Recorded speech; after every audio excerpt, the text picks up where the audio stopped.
Hey there folks, it's Jimmy Stewart here, hoping this is finding you all doing well. Today's video is going to be episode number 2 of Classic Vintage Guitar Week here on the channel.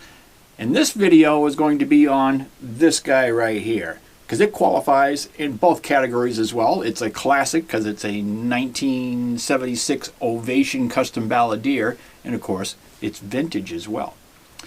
Now, the Ovation Balladeer, let's talk about Ovation just for a second, give you a brief history.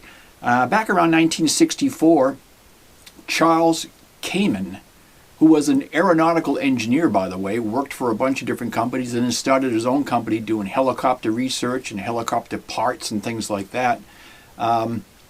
Wanted to diversify because he was losing money, I guess, with the government contracts. So he wanted to diversify, and being that he was an amateur guitar player, he decided he wanted to start building guitars. So him and his engineers set about trying to come up with a new acoustic or an acoustic electric type of guitar with a little bit different build.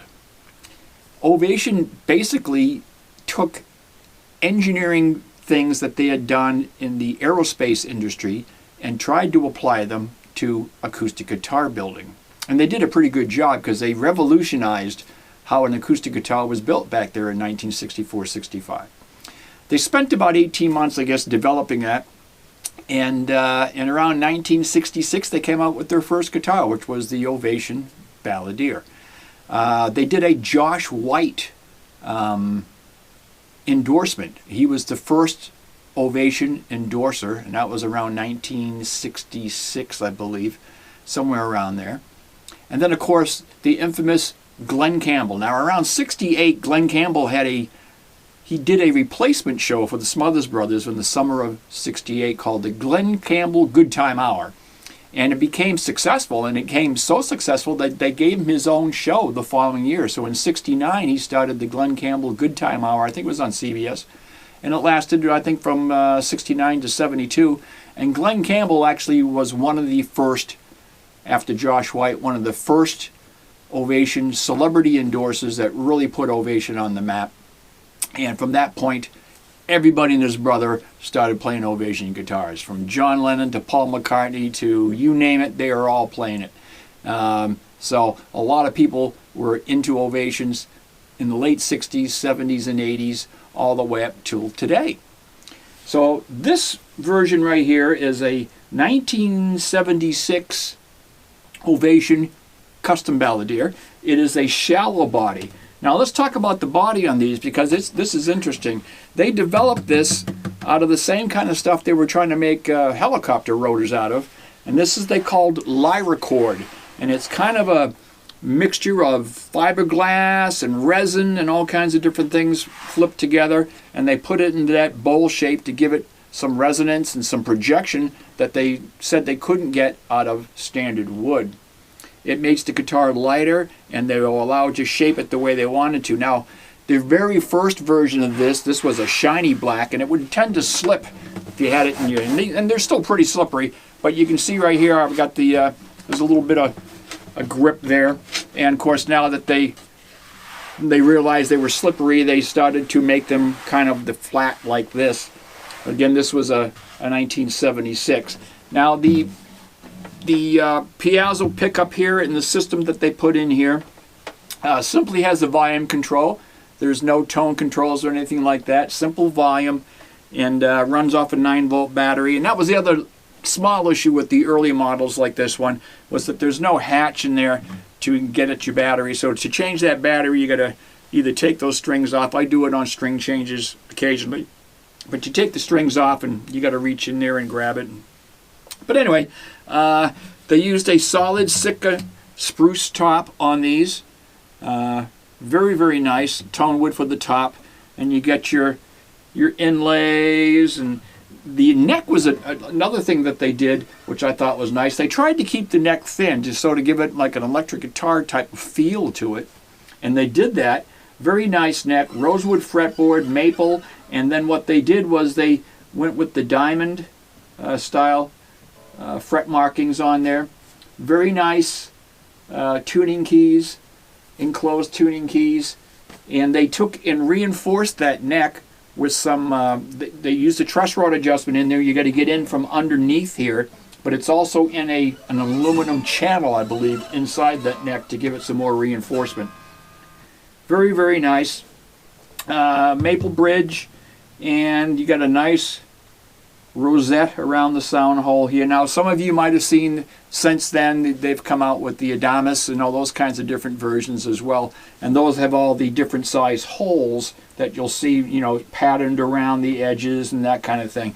And what I found out, and I didn't really know this either, was those holes, whether they have 7 or 9 or whatever, will equal the size, if you took them all and put them together, they will equal the size of the standard round hole in a normal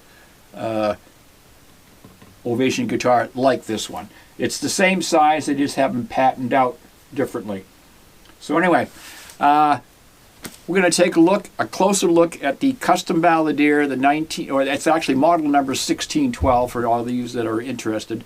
I think they made them from 75 until around 82 or something like that. This particular 1612 Custom Balladeer. Shallow body. They have a bigger body, and this is a shallow.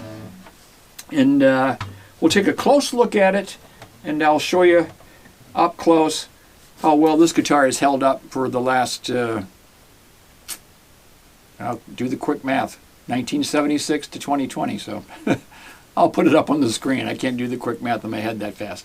But anyway, let's take a look, have a close look at the 1976 1612 Ovation Custom Balladeer. So the early Ovations like this were all built at the new Hartford, Connecticut plant.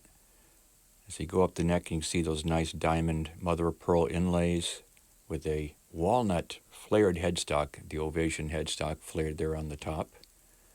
Nice tuning keys. Now the neck was a 5-piece neck. They took parts of mahogany and maple, rock maple, and fused them all together. Put a nice ebony fretboard on there with nickel silver frets. And that Sitka spruce top, and there's your Lyricord shallow bowl back. As you can see how that the binding goes up around there, very nicely done. And there's your single volume control for the piezo system in there. Now there's a separate piezo pickup under each one of those strings in that bridge. Gives it a unique sound. And a very nice Sitka spruce top, like I said, and that bridge is actually a Brazilian rosewood bridge, ebony stained rosewood bridge. Now here's the case. Now I'm going to give you a little story later on that cracks up top there, but the case was unique for the folks at Ovation. They built a tank of a case, which I have to tell you has done a tremendous job in protecting this guitar over the 44 years I have had it. I got to tell you, it's built like a tank, and the case is really something. I think the case was running about $110 back then. So with the cost of the guitar, I think the guitar was around $5, the case was around $100. So you're looking at around $600 back then. There's the original owner's manual too. I still got in that case.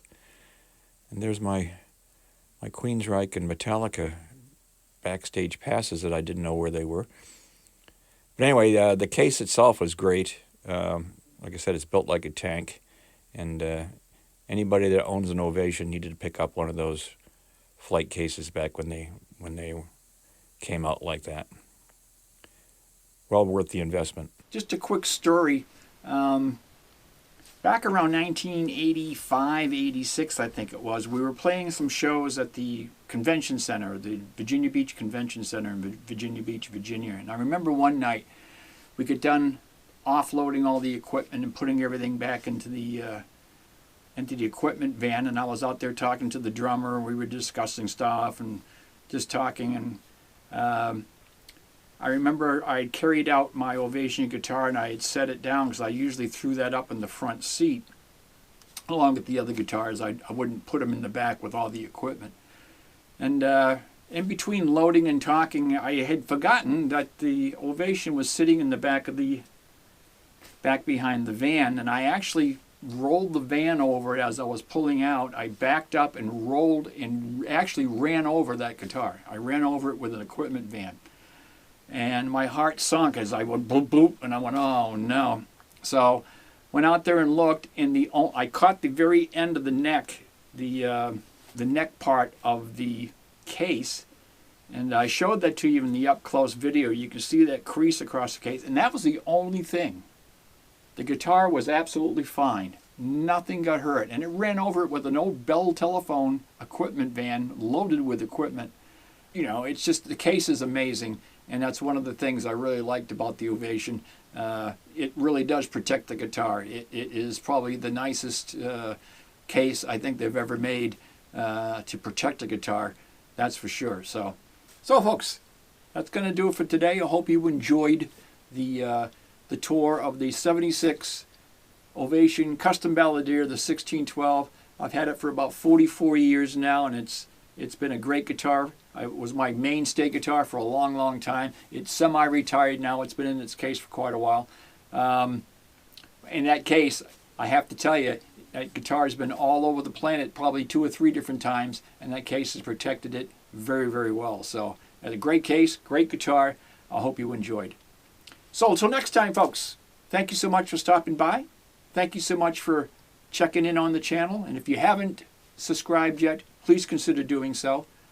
And until next time, it's Jimmy Stewart saying so long, take care, stay healthy, stay safe, and we'll talk to you again soon. Bye-bye for now.